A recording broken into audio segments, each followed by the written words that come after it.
This is episode 67 of the Immunology Podcast, Vascular and Immune Aging with Dr. Anjali Kusumbe. Hey everyone, this is Dr. Jason Goldsmith and Dr. Brenda Rapp. Welcome back to the Immunology Podcast. We have conversations with immunologists. The Immunology Podcast is brought to you by STEMCELL Technologies, a global biotechnology company supporting life science research and fostering communication and collaboration in science. If you enjoy the Immunology Podcast, rate us and leave us a review. We're always looking for feedback on how the podcast can be improved and for suggestions on guests. Today, we have Dr. Anjali Kusumbe from the University of Oxford on the podcast to talk about her research on tissue and tumor microenvironments.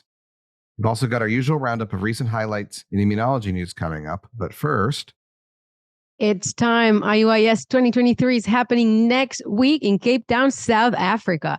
We are so excited because we are attending and we will be covering the meeting. You can also visit iuis2023.org if you want to check out the program. And we do hope to see you soon, especially for those attending. How exciting, Jason? I How know, excited are you? Right? I'm looking forward to it. Yeah. In just a week, we're going to already be there covering day 2. So exciting. I'm packing like 5 books for the plane. 5 books. Oh, come on. It's not that long. But don't you have a Kindle? Like, who does I know, that's books what I'm going to do. So the thing is, I like to collect hardback books, and sometimes so I'm going to buy the Kindle versions of the hardbacks because I can't bring that many on the plane. Oh, yes. No, not ridiculous at all. That's fine. I understand. Why? If it wasn't because I have to catch up on Brandon Sanderson's Stormlight Chronicles with the most recent book that's like 1,000 pages, and it won't fit in a suitcase. And so I'm going to just get the Kindle as well and work through it. I'm also going to watch V Academy or V University, the spinoff of The Boys thing from Amazon, Dark Superheroes. I'm going to watch that whole thing. I know that you're not very familiar with transatlantic flights, but it is not a 100 hour flight. It is just like, I don't know, 10 hours or something. No, it's 16. 16. Well, 16. 10, 16, potato. I can literally, well, not counting sleep, because I will sleep. I can binge 8 episodes. I can binge an 8-episode season and get 8 hours of sleep. There you go. Yes, please do get some sleep. It goes overnight. I will, absolutely. But I absolutely. I've done transatlantic all the time. I mean, it's not that bad. It's the north and it's the east west and north south combined that's going to do it. I know. I've done that many times in my life. Argentina is it's both hemispheres. Yeah, it's literally on the other side. Very exciting. So what do you do on these long flights? I do try to sleep as much as I can.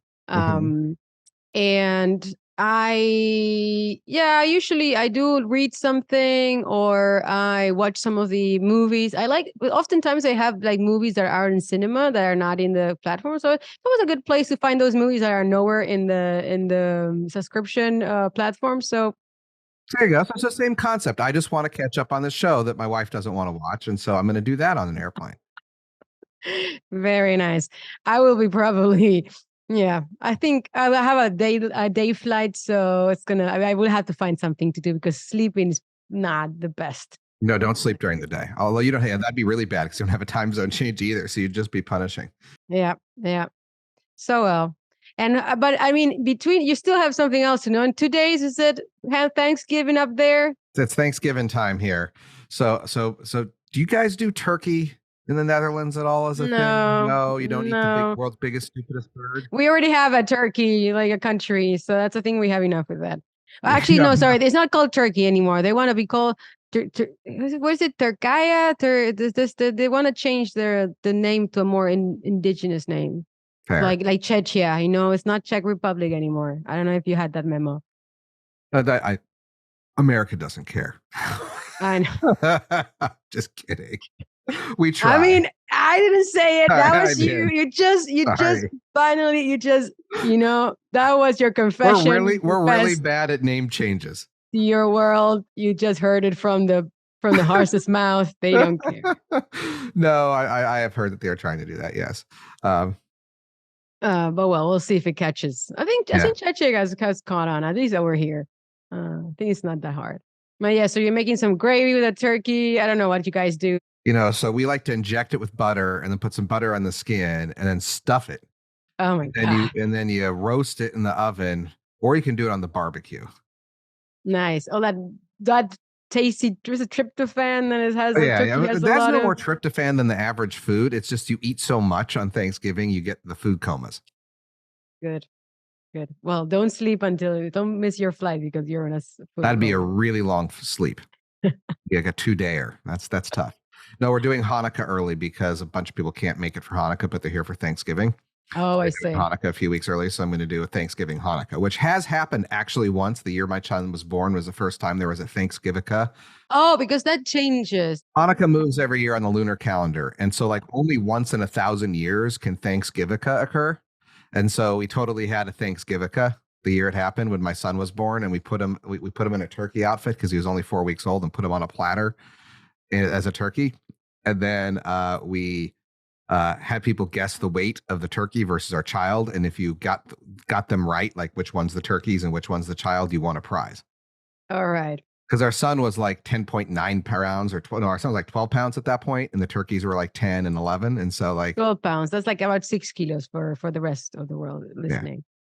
Yeah. All right. Okay. And when is Hanukkah this year supposed to be?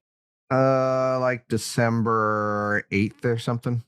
Okay. I'm December here for part 8th, of it. I have another work the day of Our Lady of the Conception. So you're gonna enjoy the holiday together with the Catholics. You know, what? There's like in Spanish countries, in Latin America as well. We have the 8th of December is the day of the Sacred Conception. I don't know how it's called. Something about the Virgin. Oh my God. Well, I think I just lost. I just offended half of our Catholic. Let's celebrate the listener. nut sex. I don't know.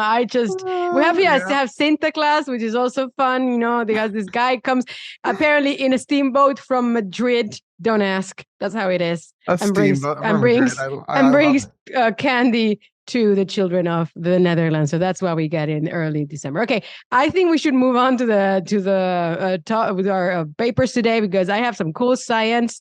We get in trouble. Our listeners are here not for our nonsense, but for the science. All right. Yes. All right. Well, let's get to the chase, please.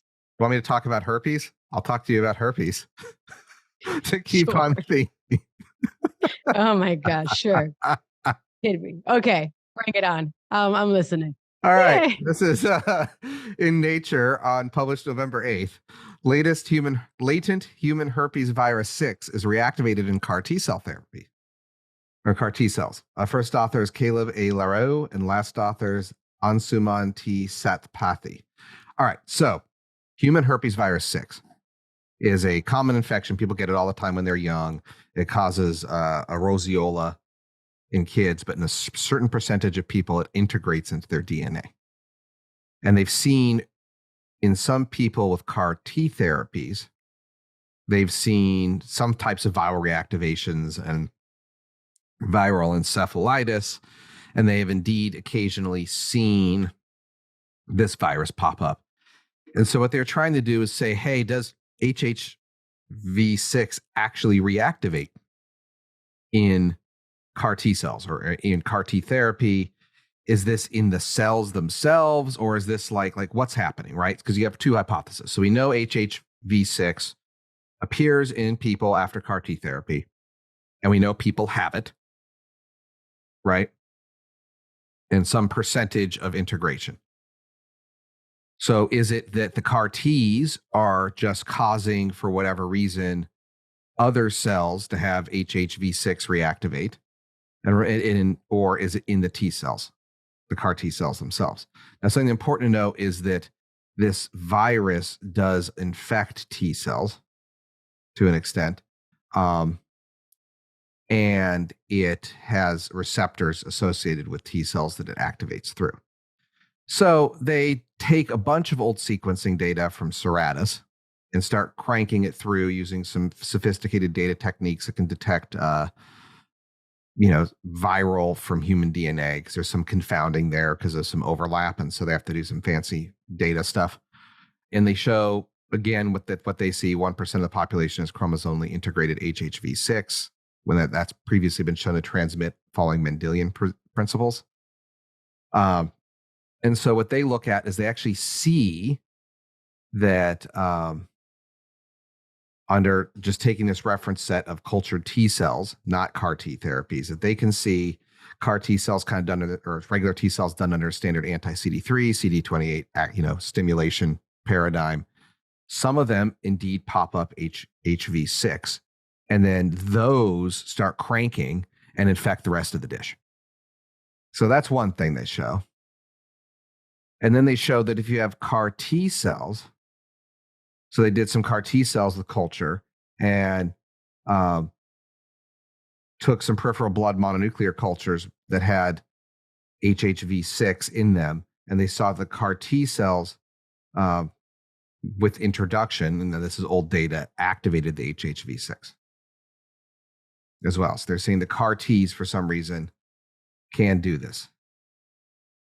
But then they found that what was happening is the CAR T cells had rare populations that were HHV6 positive. And so it wasn't just any old CAR T can make some blood or some white cells that have HHV6 in it reactivate. The reactivation is actually coming from the CAR T cells themselves. And so they map this all out. And again, looking at data, looking at peripheral blood mononuclear cells, ones that have HHV6, ones that don't, introduction of the virus. There's this OXO40, which is a receptor, and so they can use that as a marker of cells that are able to be infected. And so they also showed that it works in vivo from tissue donors who've had CAR T or other things that have happened to them. And then so they looked at this in trials of people and saw the same pattern. And then they actually kind of connect this, and they show that it can spread in culture, and that allogenic CAR Ts can also reactivate it. So that's fun. And then finally, they show that you can use a small molecule inhibitor, I'm trying to get the name here. They can use a small molecule inhibitor that's known to affect this, and that can prevent the spread. So if you were to foscarnet, so if you added foscarnet to the CAR Ts as you were expanding them and then making them and add that to the culture, the CAR Ts no longer spike their HHV6 and thus no longer transmit it to other cells. And that's it, essentially. So essentially, both host cells and cell therapy products can carry this virus and thus transmit an HHV6 burst, which has downstream negative effects in patients potentially. They didn't directly link every encephalitis episode with HHV6, but the HHV6 causes encephalitis, and so they're wondering if this is going on together as a cause of it.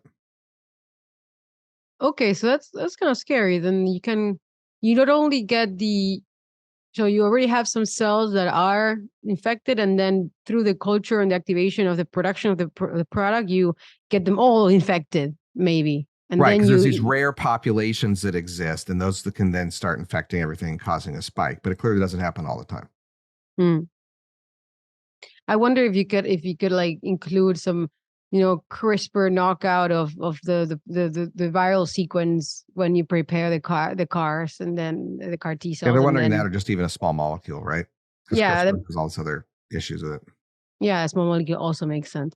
But I wonder that if you use a small molecule and then you prevent it from maybe spreading in culture, but you're still going to transfuse those cells that are infuse those cells that are that even a smaller amount. So you wonder if it then has an effect or not. Yeah, if in the end maybe those cells will get activated in vivo and they're still going to do the same thing. Yeah. Well, I guess viral load, it would be still fewer cells. Much lower, right? I think that's the theory. Okay, that's quite yeah. This, I guess I'm not surprised. I never thought about it, but I'm not surprised. This activation of these viruses is, is a known phenomenon that could happen. All right. Yeah, I did a CAR T cell therapy today. You did. Yes, I'm very proud of you. Cell therapy is a very promising area of study. I hope you appreciate them. I do.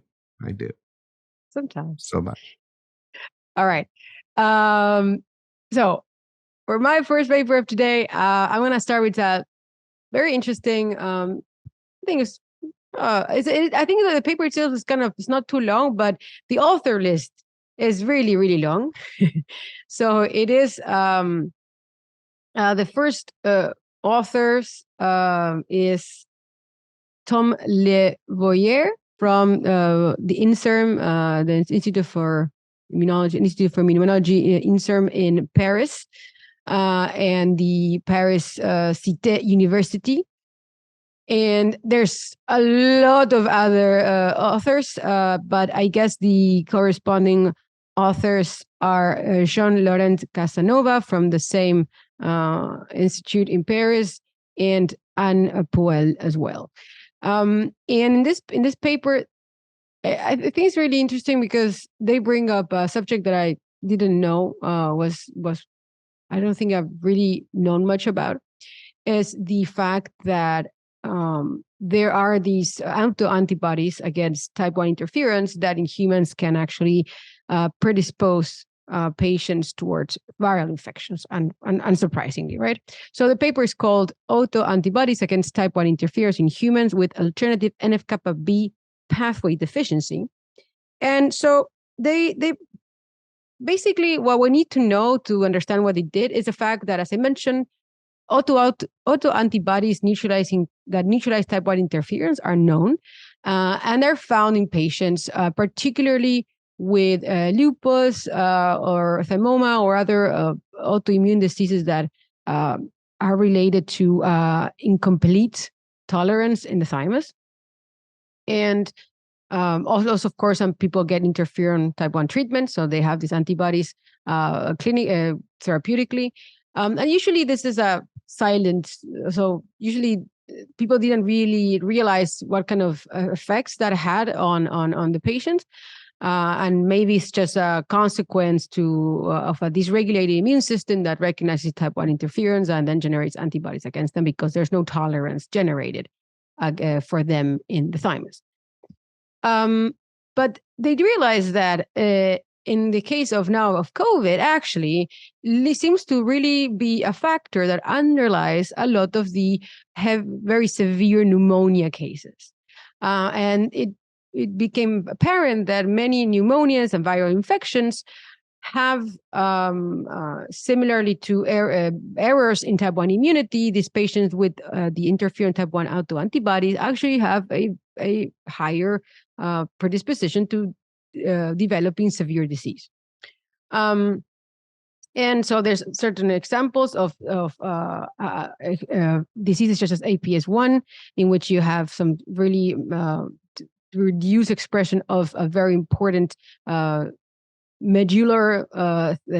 medular cell element called AIR. So this is a transcription factor that regulates the expression of all of these auto antigens in the thymus, so that T cells can be properly trained on them. So if you don't have expression of AIR, then you don't have cells being tolerogenic, or if you have a reduction in this expression, then T cells don't get exposed to all of your autoantibodies, and then the chances of you having autoimmunity are very much increased.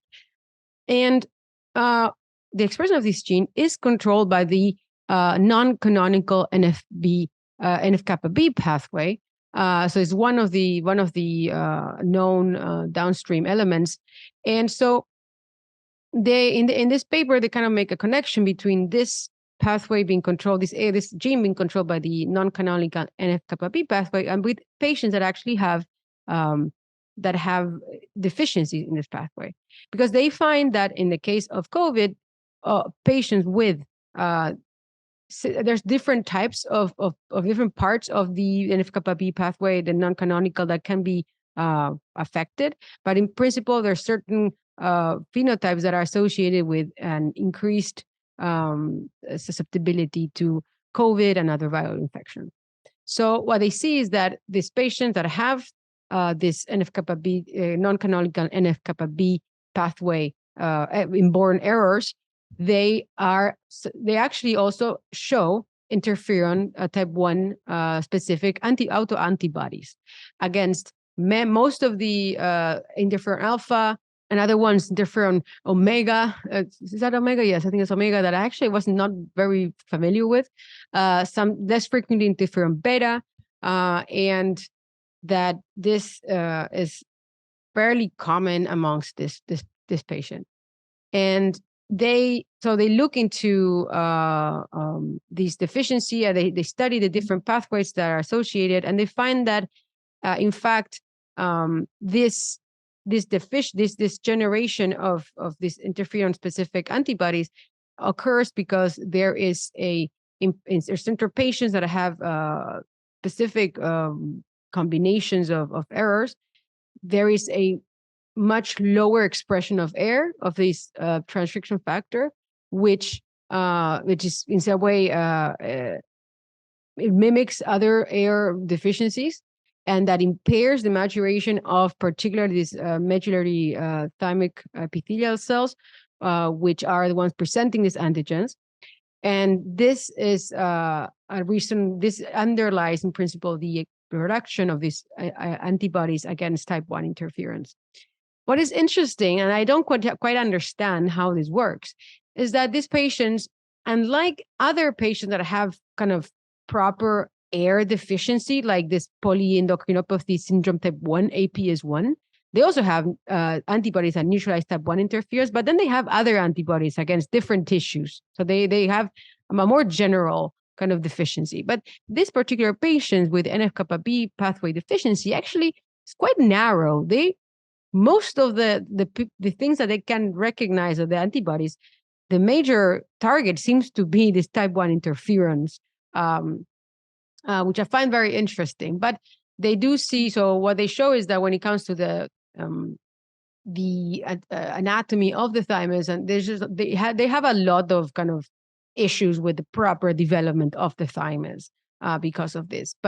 And so this is how they make this connection between having this NF-kappa beta non-canonical signaling deficiencies, which it's not so severe if it wasn't because it directly affects the expression of air in the thymus, and therefore the proper training of your T cells against your self-antigens, and that this causes the production of these interferon-specific antibodies that then, in turn, increase your susceptibility to viral infections such as COVID. I mean, weren't we talking recently about how important thymus is? That is underappreciated. Yeah, I know. The T cell school, very important. T cell school. I think it's funny that I guess that they can be such specific phenotypes, like this, just a large amount of interferon specific, but they don't have like disseminated autoimmunity like you see in other cases. That's kind of curious. Well, next up on my end, I guess we'll talk a little more about other types of autoimmunity or immune problems, and we're going to talk about rheumatoid arthritis. So this is also in Nature, Feeling Natural today, also on November 8th.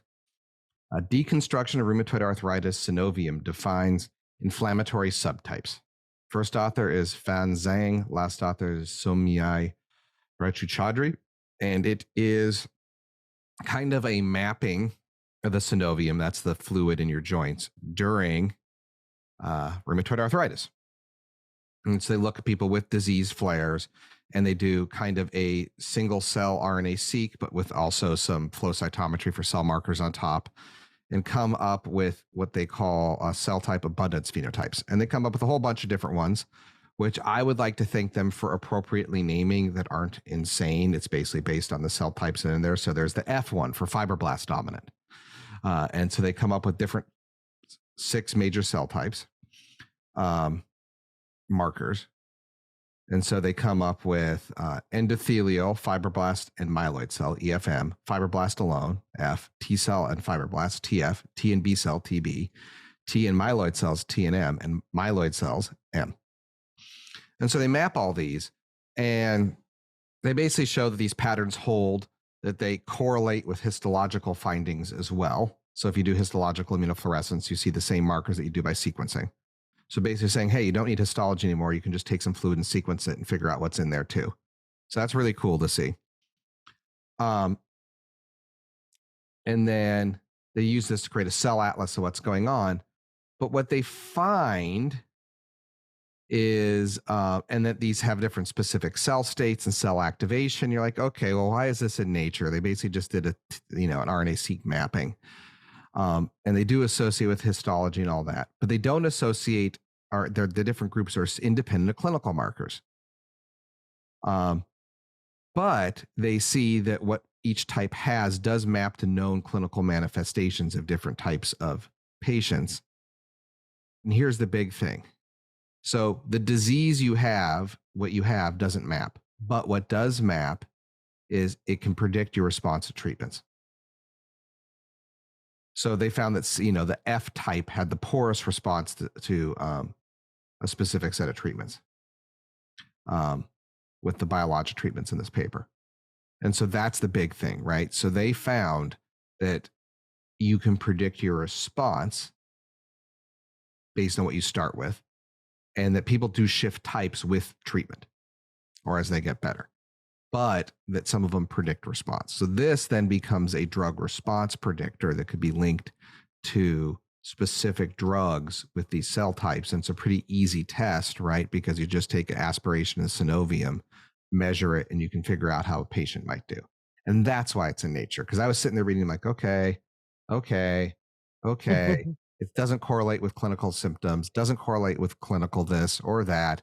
These markers that are high in T cells have high amounts of A or B. It all makes sense, right? But the markers are good markers, essentially what they showed. Oh, wait, it predicts clinical response. It's like the second to last paragraph of the results. I'm like, buried the lead there a little bit. All right. Yeah, it's always good to find things that relate to clinical response, isn't it? Yeah, no, it was really neat to see. Okay, so for the last paper of today, I just want to. This is in a way a follow up from a paper from a previous episode in which I was talking about T-Rex in exercise in muscles and how exercise induces T-Rex muscle. And I thought I have to admit this is a little bit older than I usually find my papers, but I really wanted to talk about it. It's called Regulatory T cells shield muscle mitochondria from interferon gamma mediated damage to promote the beneficial effects of exercise. It was published in Science Immunology. And the first author is Kent Langston from the lab of Diane Matthews. She's very well known in the field. And kind of in a nutshell, it shows how important regulatory T cells that are, resident in the muscle are for protecting the muscle from itself, basically. Exercise is a way, generates, especially acute exercise, and in a way it generates little damage in your muscle and in the fibers. And we know that we already seen in the case of proper muscle damage that regulatory T cells are very important for recovery after injury. And they're, after an injury happens, they're clonally expanded and they coordinate the transition from a pro-inflammatory to a more pro-repair, pro-anti-inflammatory process. And so in this study, what they look is after they look that in the case of more sustained long-term exercise, that the presence of regulatory T cells in the muscle of these mice was very important to prevent kind of excessive inflammation. But I think more interestingly, in those cases of long-term exercise that you see, if you exercise regularly, then your muscles, they gain a lot of metabolic properties and they become more resilient and they perform better long-term. And they show in this paper that the regulatory T cell and the function of the regulatory T cells is very important for this transition towards a higher, better performing muscle. And they show that they have these models in which they can knock out regulatory T cells, and this really prevents the muscle from improving the performance throughout weeks of training in which they have the mice running, in the little wheels. So this, I think what's very interesting is that it does really affect the capacity of the cells to improve their metabolic profile towards a more less more phosphorylation, so to more efficient use of the energy, and they show that this is in part mediated. The fact that regulatory T cells are helping the muscle survive this is regulated by reducing the effect of particular interferon gamma produced during exercise by certain immune systems, the immune cells that are recruited or proliferate under those conditions. And they show that the function of regulatory T cells in part is through preventing the excessive signaling from interferon gamma, and that this really helps the muscle cells improve their metabolism and their adaptation to exercise, and that the regulatory T cells are protecting the muscles also in the long term and throughout training.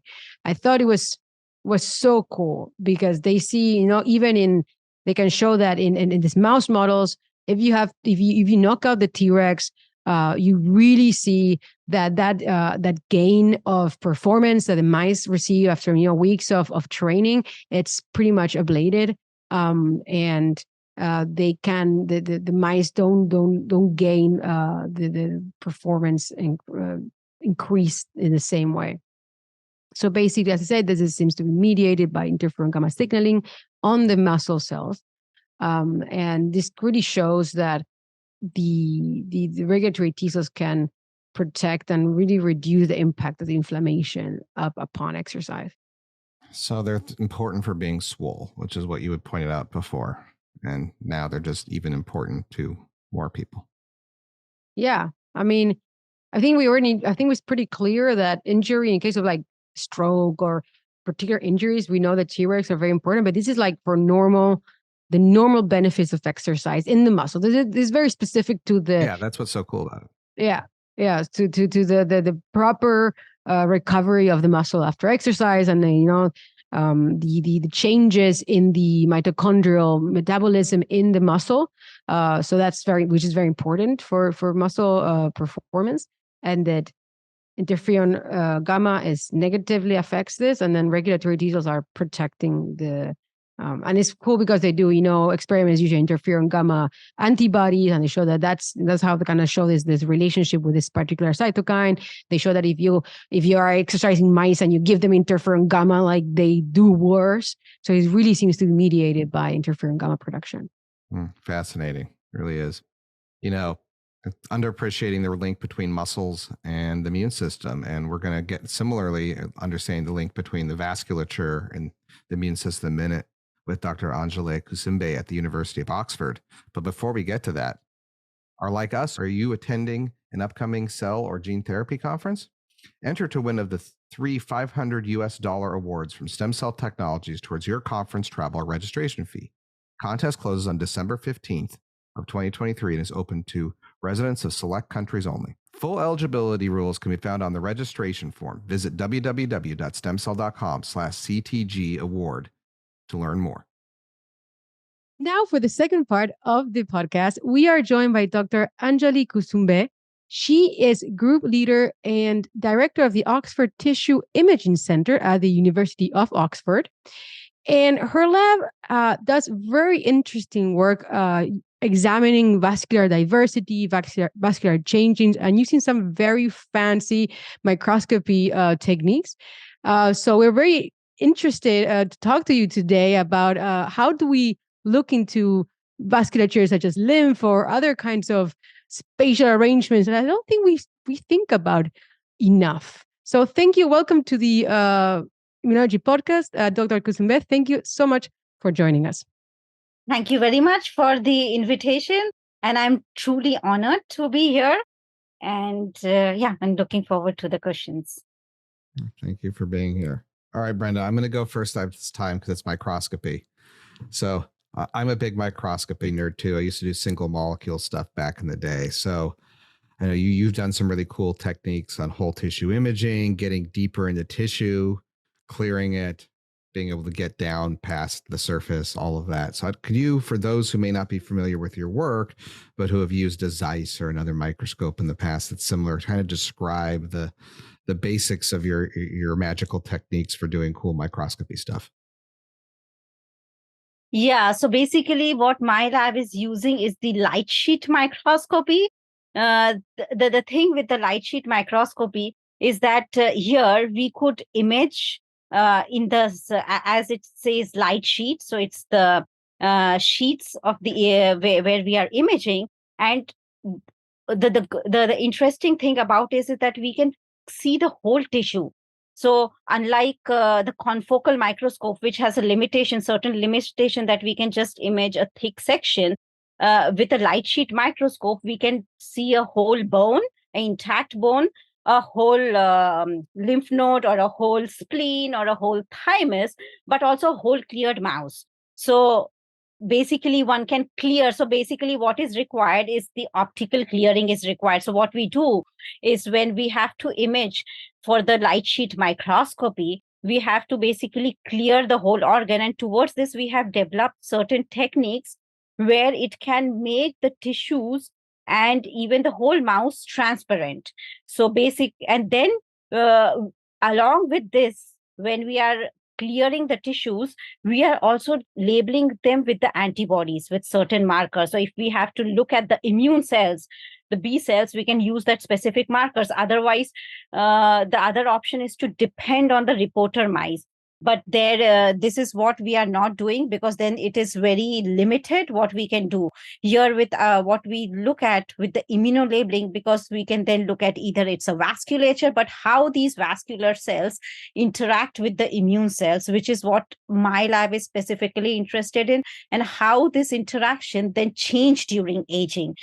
So basically we are not depending on the reporter mice. We can look at these interactions not only in the soft tissues, but in the skeletal system. And that is more difficult because the bone is calcified, and we can we decalcify it. We have developed methods where we can quickly decalcify it. So all our methods are quite rapid. So within 3.5 days, we can actually decalcify the mouse bones, do the immunostainings for any of the markers. It could be a hematopoietic stem cell, an immune cell, or the vascular cell, and then image it. So this is what we are currently doing. So for those that don't know, what does it, maybe you can give a quick explanation of what does it mean to have a light sheet imaging? How is it different from other types of imaging? And then I think we can talk a little bit about one of your latest publications, which you're looking in, I guess, the transparent bones at the lymphatic system within. But let's start with it. Start to understand, what do you mean with this technique? Yeah, so with the light sheet imaging, we are basically the technique with the layman's language would be, it is like it allows us to image in the dual direction. Unlike a confocal, which is a laser focused, a beam focused. So here we could image throughout the whole organ. So that is one. And it is very rapid, so it is very fast. The speed is the another advantage, where we can really look. Of course, we have to deal with a very huge data size with it. And the another thing is with the light sheet imaging as such, is definitely it required the clearing of the tissues, but that is also was required with the confocal imaging. But another advantage of the light sheet imaging is that it doesn't damage the tissue. So one can even do the live imaging. So if I have to image a live embryo, that is possible to do it, unlike using other microscopes where it would where there is a damage to the cells, and because it's rapid, it's not damaging the cells. Do you use also light sources of a kind of a large wavelength, and that's how you don't damage the tissues? Is that similar to, I think, 2-photon microscopy? Yeah, so it's 2-photon. It's we can use different wavelengths as we can do the immunostaining. So there is the difference between them is that, with the 2-photon microscopy, you are specifically with the light sheet, because basically you are imaging the whole as a sheets. Unlike unlike unlike pointing to a specific like 2 photon or 1 photon or 3 photon, here you are imaging as sheets. So that is the thing, and it is much more gentler kind of imaging. So it is not damaging the tissue if it is a live tissue, if it is a embryo. So basically, people also use light sheet microscopy to image zebrafish embryo, or other transparent animal models, because if they have the reporter, they can be imaged. All right. So I thought it was very interesting. You have a recent publication from your group in Cell, in which you will actually look using this bones, I guess, this technique to remove the decalcify the bones. You actually looked into the structure of the bones, and you found that there are lymphatic vessels within the bone that I don't think we really knew they were there, and they actually have play a role in regeneration of hematopoietic cells. So maybe can we talk a little bit about that? Were you surprised? How surprised were you that you saw these vessels inside the bones? Yeah, we were surprised. I was surprised, and it was like once like it took a lot of time to believe that for myself, because whether it's an artifact, because first we actually did the immunolabeling, and since the method was new, although I was very convinced about our method, but still it took a lot of time, and I got it to be seen by multiple people in my lab before I can believe it, because it was not so it did took some time for me to get convinced that, okay, they are really there. The other reason also being that they are in the healthy bones, they are really less, and they are present in the hard part of the bone only, and only 1 or 2 are there within the bone marrow. So the scarcity of it was also the other thing. When in the healthy bone they are present, but they are present in very less numbers, very less density, which was also we had to do. And this is why we could only identify through these specific methods where we can do the high resolution imaging. So how are you guys clearing the tissues? Because I've done some tissue imaging, but confocal scans, so much smaller sections, but it was always a pain to clear things. And I can only imagine clearing even larger things. Okay. Yeah. So basically, yes, if to be when few years back I started it, I initially, as such, I have a background even as a postdoc to look at the thick slices of the bone where we were not clearing, but just sectioning it, putting under the microscope. And, a lot of these things, when I started with looking at the bones previously as a postdoc versus now, is like now we were doing the whole intact bones or the whole organs, and I did try a lot of existing protocols specifically with the bone. None of the protocols like cubic or other, they were cubic depends a lot on the reporter mouse for example, but there are a lot of other protocols which are reported, and we did had a very hard time, and then we could clear it with specific methods. And here what we have combined is like a short decalcification step, and we have also put in urea steps and urea helps with antigen retrieval. So there are a lot of, it's a kind of a combination of when I used to section the bone and do the things versus it combines this whole clearing amount again with the immunolabeling, decalcification, antigen retrieval. So it is all going together. That is the reason we could actually immunolabel it, not only clear it.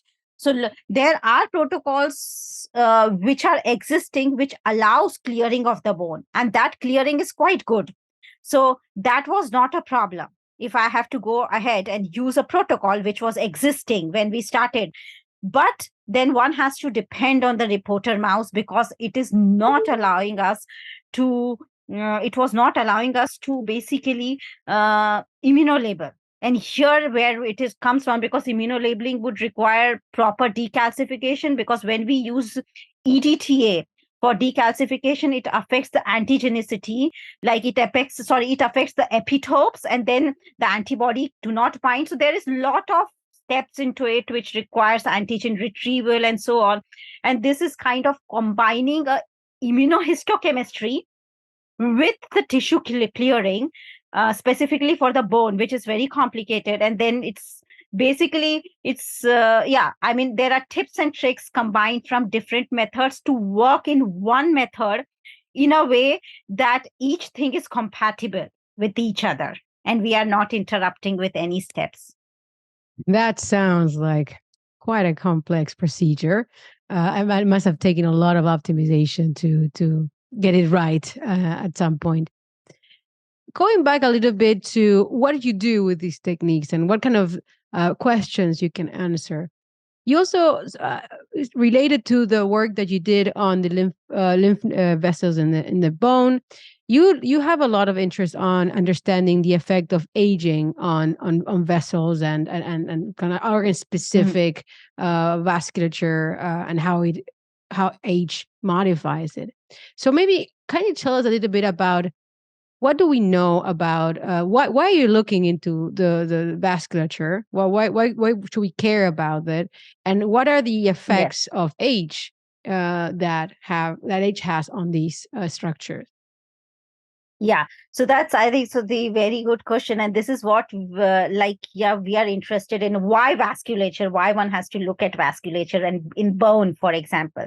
So, I mean, all these immune cells are produced in bone, but if we think about more with the immunological point, or as an immunologist perspective, most of the time these bones are flushed, used to culture the macrophages or, isolate a specific cell type or study the bone marrow chimeras. But when we talk about the spatial information, I think so that is where it is lacking. Where are these immune cells lying, how they are produced, when they are when the hematopoietic stem cell is differentiating into a lymphoid progenitors versus erythroid progenitors. Where are these lymphoid progenitors present? How it changes with age, and why do we care about vasculature? Because one is that there are many studies, like including ours, we have shown that vasculature plays a critical role as a niche for the hematopoietic stem cells, but also other cells. And if a lot of stem and progenitor cells in many of the tissues have been identified to be lying in proximity of the vasculature. Not only they are just proximity, there is a signaling between them. And with this signaling, they are regulating the behavior of these stem and progenitor cells, but also immune cells. So, for example, there are different niches where the lymphatic vessels interact with macrophages, and this interaction is both ways, where the lymphatic vessels provide signals for the macrophages. So those kind of interaction, and why we are interested in aging. So what we have seen is, as the bone age, vasculature is driving the aging of the bone. So basically the density of the bone is declining with age. We know this. As we grow old, our bones are brittle. And we have seen that this is because it is happening because we are losing vasculature, a certain type of vascular cells. And similarly, what we are now looking at, and we have these changes are impacting the immune cells, and this is what we have. I mean, this is something which is ongoing in the lab. We see that as the vasculature age, and these changes in the vascular cells is driving the changes in the immune cells. And this could have a lot of relevance in terms of how during aging an aged individual respond to infection, respond to inflammation. So because aged bone marrow microenvironment is also supposed to be highly inflamed, like compared to the young. So basically, these are the questions which we are looking at, how the vascular changes are driving the change in the surrounding cell, specifically the immune cell, and how then this would impact the response of an elderly to the infection. Yeah, clearly you made a good point on why studying vasculature is important. And what do we see as aging, right? That this would naturally affect is a way in which aging affects the immune system and the things. I guess then this extends to the supply of immune cells from the bone marrow, and of course the circulation and the kind of signals that these cells get as they are moving around. Here I have to say one thing. So what my lab is doing is like also find out what is the chicken and egg, which is a kind of right. like what come first. Yeah. So is it the immune changes or the vascular changes? And towards this, we are now looking into this, specific genetic models, like we are inducing time specific vascular changes and looking at how these changes are then driving changes in the immune cells. And so to identify, okay, whether it's the vasculature which is driving the immune cells changing, or it is just a whole lot of changes which is happening. Because when we talk about vasculature, it could be oxygen, it could be nutrients, it could be so many things. So we don't, and then it could be difficult to understand what exactly happened first. So that's why we are basically trying to look at specific molecules which we have identified, and then look at how this is affecting the signaling between the immune cell and the vascular cell, rather than looking the whole. And then we are specifically looking at specific vascular subtypes. Right. So any big things you found so far you can share, kind of the top line things? So we got vasculature as a bed for hematopoietic stem cells. It seems to regulate immune cells. You're looking in the bone. What's it doing? That is something, we are in the process of publishing, and I guess this would be something which will be, I guess for this open kind of platform to share that information would be put a bit too early to give the... Oh no. Well, can't we have the exclusive sneak peek? No, that's okay. We understand.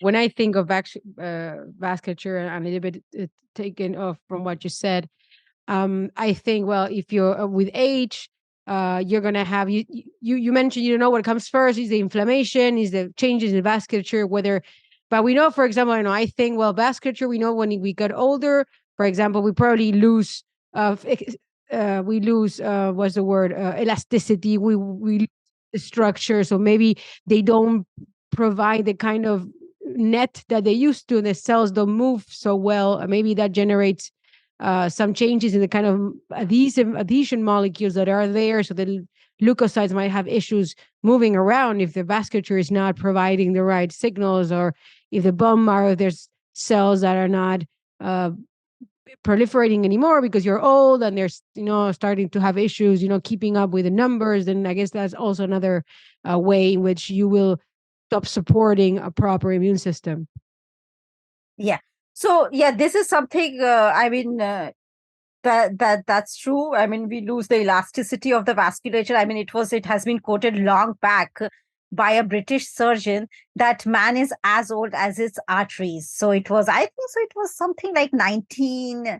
Not 19. It was 17 something. It was like that back. It was quoted that man is as old as his arteries. So definitely that is known. But what is not known is through, and which is and there is this is one of the hot topic of research in the vascular biology, how the vascular age, because we don't know how the capillaries age, because when we talk about vessels, previously it was like, okay, these big vessels, arteries, but now we don't know that. No, it's not about just arteries, and the vessels are not just a transport network supplying oxygen and nutrients. They are much more, where I say that they are forming a niche for immune cell. They can form a niche for hematopoietic stem cells. They interact, they signal. There is an active signaling going on between these cell types. So that is where it is. And then also now, which is, we know with many of the recent research with the last 5 years or 10 years, is that the vasculature is organ specific. So the vasculature of bone and vasculature of heart is not similar. They are different. Not only so, because when I say that they are not tubes, so this is also where it is. So they are in a form that they can help and support that organ. So in bone, we have a lot of sinusoidal network of vessels, but now we have described and we have identified a new capillaries in the bone, which are called as type H capillaries. So basically, there are new vessel subtypes being identified, which was not identified because people were not able to image it to that, and only the bigger. So basically, it's not only about the changes in the oxygenation, nutrient level, or the elasticity, but the changes in the signaling pathways and how these vessels interact with their neighboring cell. And in bone, this neighboring cell is but not only in bone, but in many other organs, it can be an immune cell, a macrophage. And that is where we are seeing and how these signaling change with aging. So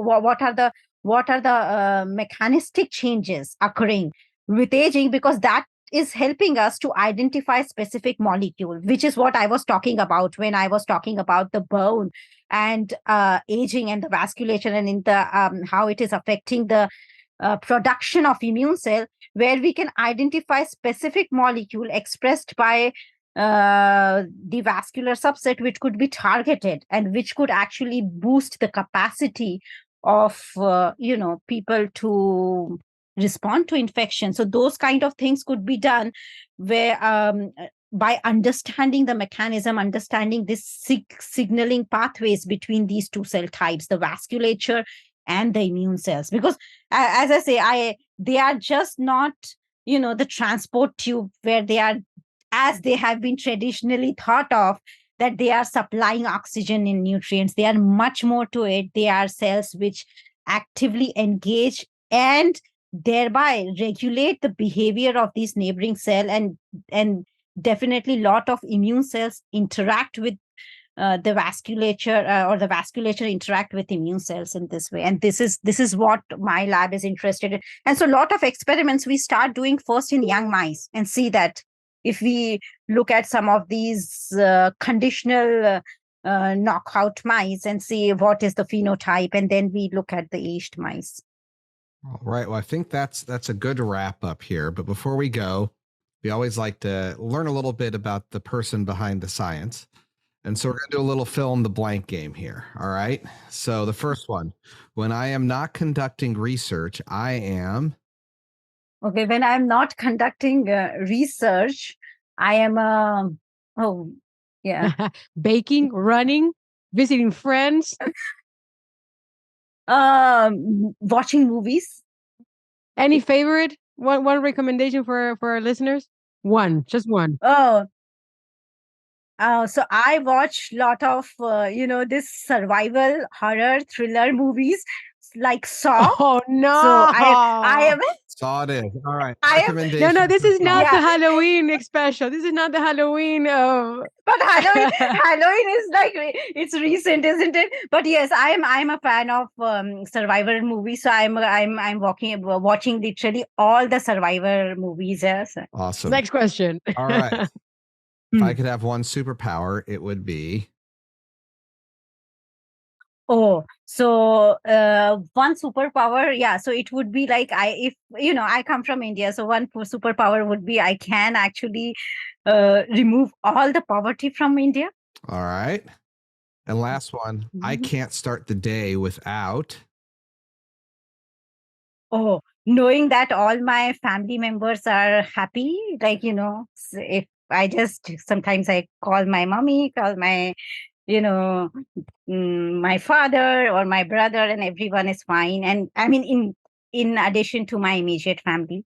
That's nice, because if you're in the UK and you're calling India, first thing in the morning, it's already they're having lunch by that time. Yeah. So that's the correct time. So yeah, I mean, of course, immediate family, everyone is fine. Then I'm quite happy. Yeah. Mm-hmm. All right. Well, on that note, thank you so much for joining us today. It was very nice talking to you. I will go, I will leave this conversation knowing that vessels are not just tubes through which cells go. So I think I learned a lot. I don't know what you think, Jason. I agree. I mean, my favorite set of interconnected tubes is the internet, but that's a joke from a badly explained politician trying to explain the internet. So, vasculature, much more important. Yes. All right. So thank you again so much, Anjali Kusumbe from Oxford, for joining us at the Immunology Podcast, and all the best with this upcoming mystery research. Thank you very much. Thank you very much. It was nice talking. Bye. This brings us to the end of our show. Don't forget to subscribe to our newsletter, www.immunologypodcast.com, to get the show notes, including an episode summary and links to all the interview and Roundup papers. You can also reach out to us on Twitter at @immunopodcast or via email at info@immunologypodcast.com with feedback or to suggest guests. See you next time.